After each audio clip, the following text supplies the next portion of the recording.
Hello everyone, welcome to our channel knowledge of philosophy. আশা করি তোমরা সকলে খুব ভালো আছো। আমরা অলরেডি সাবস্টেন্স নিয়ে আলোচনা করেছি এবং দুটো ক্লাস অলরেডি সাবস্টেন্স নিয়ে আমাদের করানো হয়ে গেছে এবং সেইগুলো আমরা আপলোডও করে দিয়েছি। তো লাস্ট যে ক্লাসটা করেছিলাম সেটা হলো সর্বপ্রথম এই সাবস্টেন্স বা দ্রব্যটার কথা কারা বলেন। তো সর্বপ্রথম দ্রব্যর কথা প্লেটো আর অ্যারিস্টটল বলেছেন। তো আমরা প্লেটো আর অ্যারিস্টটলটা অবধি করেছি। তো আজকে আমরা যেই সাবস্টেন্সের যেই শুধুমাত্র তো প্লেটো আর অ্যারিস্টটলই সেই ধারণাটা দেয়নি, তার মধ্যে যে বুদ্ধিবাদ বা অভিজ্ঞতাবাদ এই দুটো ভাগে যে ভাগ করা হয়েছে সাবস্টেন্সের, যে এই দুজন অভিজ্ঞতাবাদীরা বুদ্ধিবাদীরা যারা যারা যেই আলোচনাটা করেছে সেই সম্পর্কে আজকে আমরা বলবো।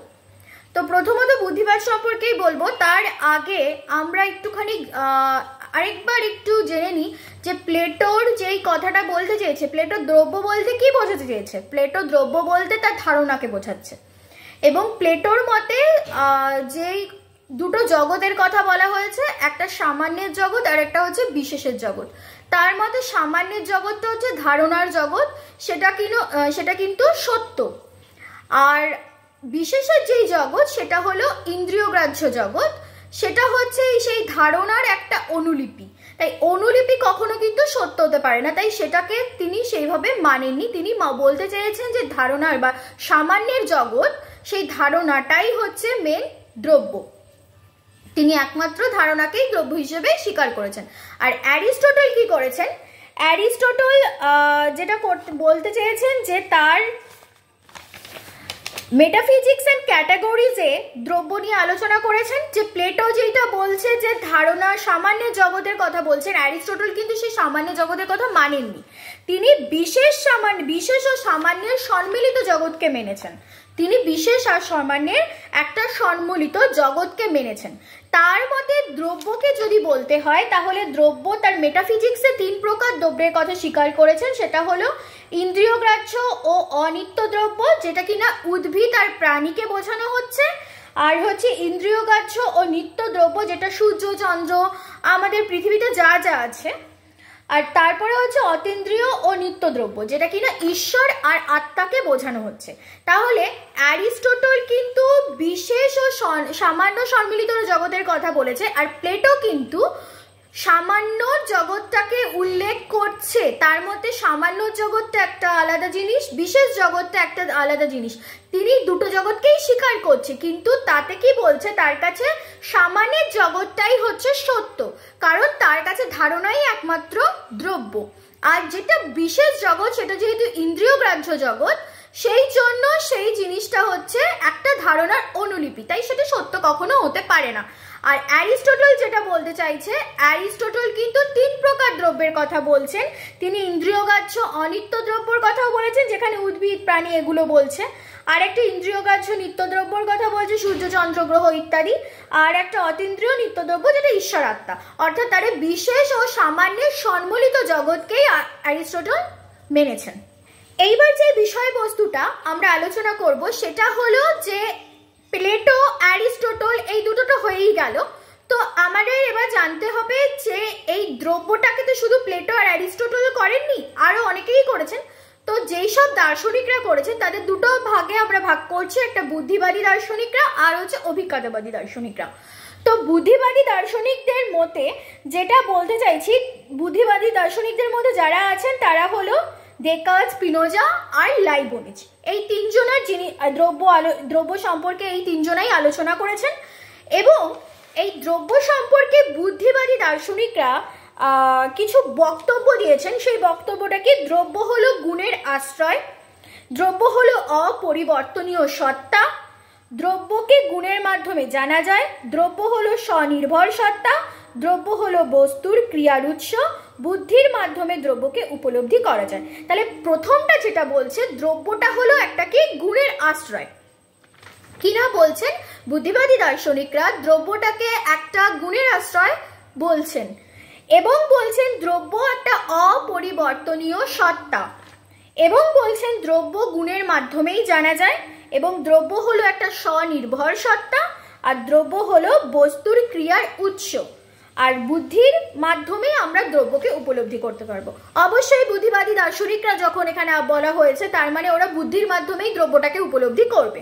তো প্রথমত যেটা বলা হয়েছে রেনে দেকার্ত, তারপর হচ্ছে স্পিনোজা, লাইবনিজ, এই তিনজন বুদ্ধিবাদী দার্শনিক দ্রব্য সম্পর্কে আলোচনা করেছেন। তো দ্রব্য সম্পর্কে যেই জিনিসটা ডেকার্তের মতটা আগে আমরা জানবো। ডেকার্ত তার মেডিটেশন গ্রন্থে, ডেকার্ত তার কোন গ্রন্থে? মেডিটেশন গ্রন্থে এই দ্রব্য সম্পর্কে বলেছেন। তার কাছে এই দ্রব্যের যেই সংজ্ঞাটা সেটা কি বলতে হয়েছে, দ্রব্য হলো এমন এক সত্তাবান পদার্থ যার অস্তিত্ব অন্য কোনো কিছুর ওপর নির্ভর করে না। ডেকার্ত বলতে চাইছে দ্রব্য হলো এমন এক সত্তাবান পদার্থ যার অস্তিত্ব কিন্তু অন্য কোনো কিছুর ওপর নির্ভর করে না। এইবার তারা দ্রব্য বলতে কাকে বোঝাচ্ছেন? তারা দ্রব্য বলতে কিন্তু ঈশ্বরকে বোঝাচ্ছেন। কেন ঈশ্বরকে বোঝাচ্ছেন? কারণ ঈশ্বর কারোর ওপর নির্ভরশীল নয়। ঈশ্বরই একমাত্র পদার্থ যে কিনা অন্য কোনো কিছুর ওপর নির্ভর করে না। এই ঈশ্বরকেই ঘিরে কিন্তু অন্য পদার্থগুলো তৈরি হচ্ছে বা অন্য দ্রব্যগুলো তৈরি হচ্ছে। তো সেটা শুধুমাত্র ডেকার্ত এইটাই বলেনি। ডেকার্ত এই দ্রব্যকে আবার দুটো ভাগে ভাগ করেছেন, একটা নিরপেক্ষ দ্রব্য আর একটা সাপেক্ষ দ্রব্য। নিরপেক্ষ দ্রব্য বলতে ঈশ্বর, আর সাপেক্ষ দ্রব্য বলতে আমাদের আত্মা বা মন, আর হলো জড়দ্রব্য। কিন্তু একটা জিনিস কিন্তু মানতে হবে, ডেকার্ত কিন্তু বলেছেন ঈশ্বরকে নির্ভর করেই কিন্তু পরের দুটো দ্রব্য তৈরি হয়েছে। আত্মা বলো বা মনই বলো বা জড়ও বলো, সবই কিন্তু ঈশ্বর কেন্দ্রিক। তাই ঈশ্বরকে তিনি নিরপেক্ষ দ্রব্য বলছেন, আর সাপেক্ষ দ্রব্য হচ্ছে মন আর হচ্ছে জড়, যে কিনা ঈশ্বরকে নির্ভর করে আছে। তাই সাপেক্ষ দ্রব্য বলা হচ্ছে মন আর জড়কে। অর্থাৎ ডেকার্তের মতে যদি কেউ জিজ্ঞেস করে দ্রব্য ক প্রকার, দ্রব্য দু প্রকার, নিরপেক্ষ দ্রব্য আর হলো সাপেক্ষ দ্রব্য। নিরপেক্ষ দ্রব্য হলো ঈশ্বর, আর সাপেক্ষ দ্রব্য হলো মন বা আত্মা আর হলো জড়।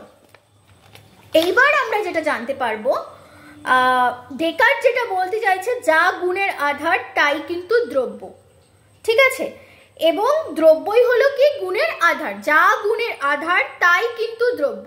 এবং ডেকার্তের দর্শনকে দ্বৈতবাদী দর্শনও বলা হয়। কেন বলা হচ্ছে?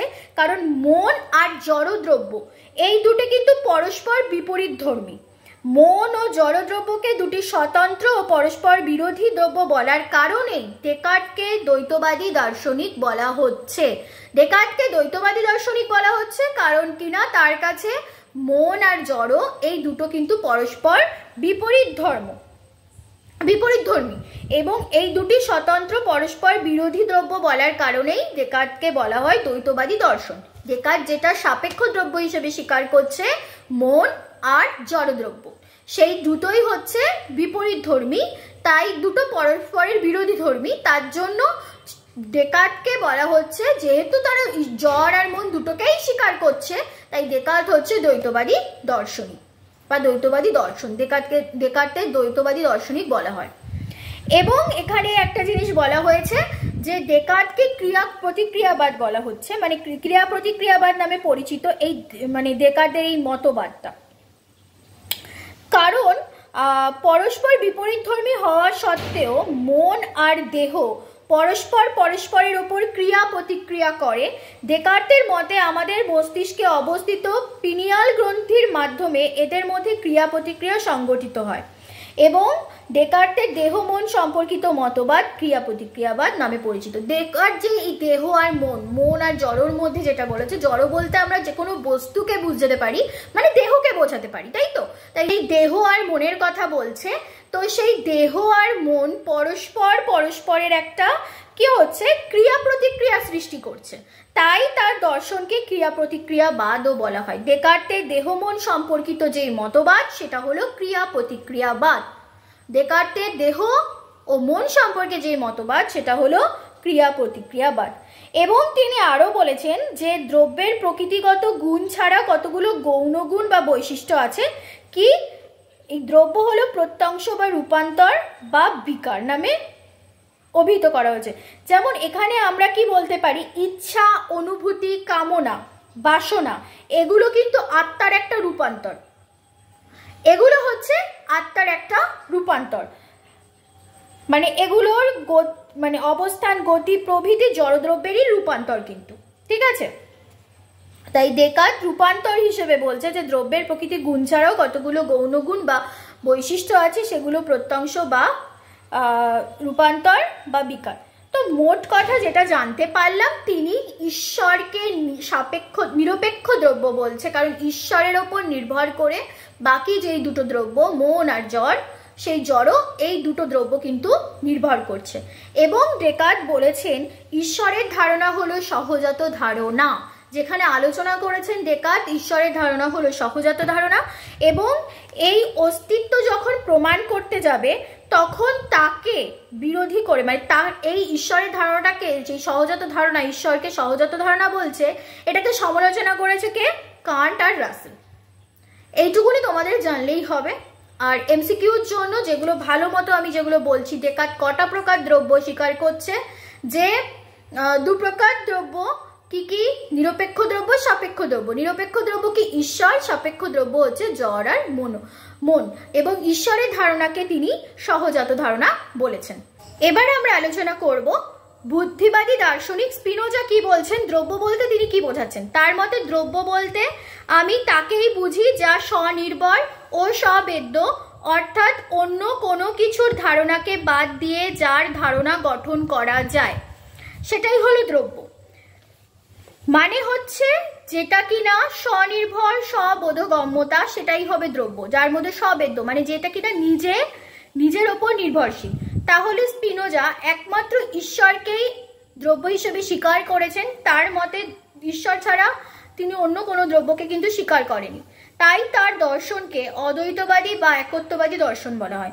শুধুমাত্র ঈশ্বরকে কেন স্বীকার করছেন তিনি, অন্য কাউকে কেন স্বীকার করছে না, এটা আমাদের মধ্যে প্রশ্ন জাগতেই পারে।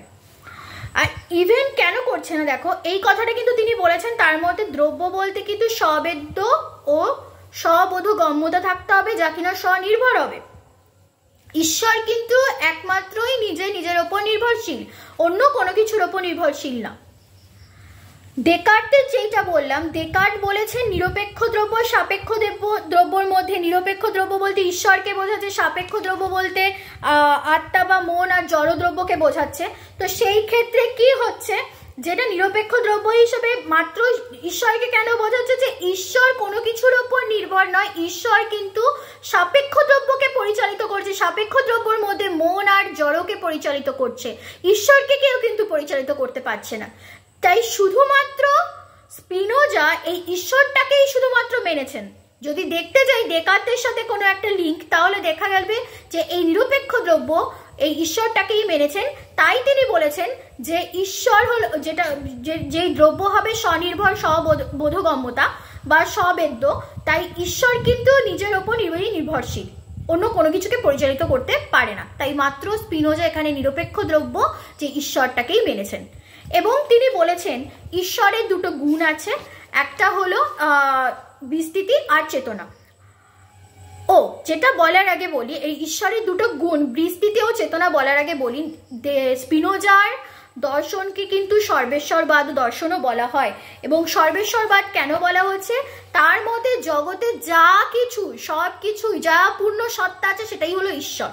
কারণ বলেছে ঈশ্বরই হলো স্বনির্ভর স্ববোধগম্যতা বা স্ববেদ্য, একমাত্র ঈশ্বরকেই তিনি দ্রব্য হিসেবে স্বীকার করছেন। জগতে যা কিছু ঘটছে, all is god and god is all, তার কাছে সমস্ত কিছুই ঈশ্বর। জগতে যা সত্তাবান তাই হলো ঈশ্বর, তাই তাকে সর্বেশ্বরবাদ বলা হয় তার দর্শনকে, বা তাকে সর্বেশ্বরবাদী দার্শনিকও বলা হয়। আর যেটা বলছিলাম, ঈশ্বরের দুটো গুণ আছে, যেটা বললো বিস্তৃতি ও চেতনা। ঈশ্বরের দুটো গুণ বিস্তৃতি ও চেতনা। এবং স্পিনোজার মতবাদ আছে একটা মতবাদ, সেই মতবাদকে বলা হয় সমান্তরালবাদ। যেখানে সমান্তরালবাদ কেন বলা হচ্ছে, তার মতে চেতনা বিস্তৃতি হচ্ছে ঈশ্বরের দুটো মৌলিক গুণ, বৈশিষ্ট্যগত দিক থেকে সম্পূর্ণ পৃথক হয় ও তাদের মধ্যে কোনো সাধারণ লক্ষ্য না থাকায় একটি গুণ অপরের গুণের কারণ হতে পারে না। কিন্তু তা সত্ত্বেও গুণ দুটি একই দ্রব্য, ঈশ্বরের দুটি দিক। আর মন বা জীবাত্মা এবং দেহ বা জড়ের মধ্যে দিয়েই গুণ দুটি সমান্তরালভাবে প্রকাশিত হয়। স্পিনোজা মনে করেন দেহ মন হলো একই বক্ররেখার দুটি তল উত্তল ও অবতল। অর্থাৎ স্পিনোজার মতে প্রতিটি বিস্তারের সঙ্গে প্রতিটি চিন্তনের সঙ্গে সম্পর্কযুক্ত একটি বিস্তার আছে। তাই এই চেতনা আর বিস্তৃতিকেই তিনি কিন্তু বলতে চেয়েছেন যে দুটি একটা সমান্তরালভাবে ভাবতে চেয়েছেন যে বিস্তারের সঙ্গে একটি চিন্তন থাকে আর প্রতিটি চিন্তনের সঙ্গে একটা বিস্তারের সম্পর্ক আছে। দুটি সমান্তরাল রেখা যেমন একটি অন্যটির ওপর নির্ভর না করে একে অন্যের সঙ্গে মিলিত না হয়ে সমান্তলে একই দিকে যদি অগ্রসর হয় দৈহিক ও মানসিক অবস্থাও তেমন একটি অন্যটির সঙ্গে মিলিত না হয়েও একযোগে পরিবর্তিত হয়। এই কারণেই স্পিনোজার এই মতবাদকে সমান্তরালবাদ বলা হয়। অর্থাৎ স্পিনোজার এই দেহ মন সংক্রান্ত যেই মতটা বলছেন সেটাকে দ্বিভঙ্গিবাদও বলা হচ্ছে। আর চেতনার আর বিস্তৃতিকে যদি দেখা যায় তাহলে কিন্তু যদি এটাকে একটা সমান্তরালভাবে যদি আমরা নাও ধরতে পারি তাহলেও কিন্তু এটা দেখা যায় যে একটা সমান্তরাল রেখাকে যদি আমি ধরি, যদি একে অপরের সাথে সেই সমান্তরাল রেখাটা যদি যুক্ত নাও হয় তবুও তারা একসাথেই কাজ করছে। তাই চেতনা আর বিস্তৃতি হচ্ছে ঈশ্বরের দুটো গুণ। এবং স্পিনোজার দর্শনকে, যেহেতু স্পিনোজা ঈশ্বরকেই একমাত্র দ্রব্য বলেছে, তাই স্পিনোজার দর্শনকে সর্বেশ্বরবাদ বলা হচ্ছে।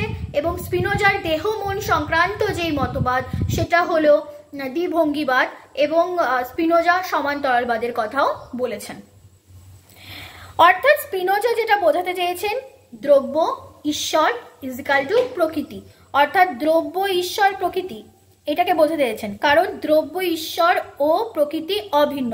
প্রকৃতির সকল বস্তুই নিজের অস্তিত্ব রক্ষার জন্য দ্রব্যর সত্তার উপর নির্ভরশীল, কিন্তু এক সত্তা বা ঈশ্বর নিজের অস্তিত্ব রক্ষার জন্য অন্য কোনো কিছুর ওপর কিন্তু নির্ভরশীল নয়।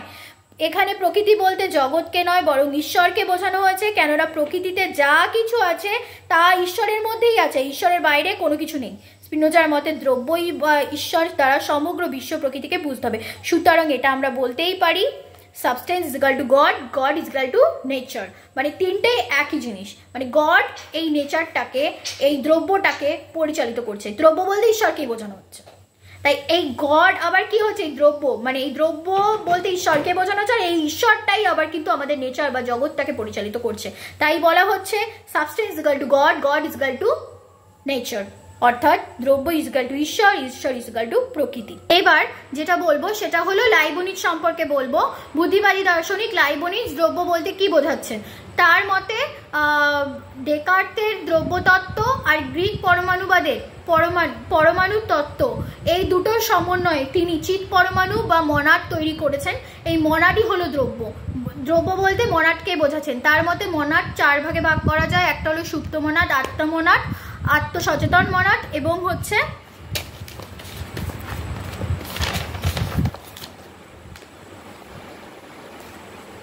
পরিপূর্ণ সক্রিয় মনাড। তার মতে মনাড কি, সুপ্ত মনাড, আত্মমনাড, আত্মসচেতন মনাড, পরিপূর্ণ সক্রিয় মনাড।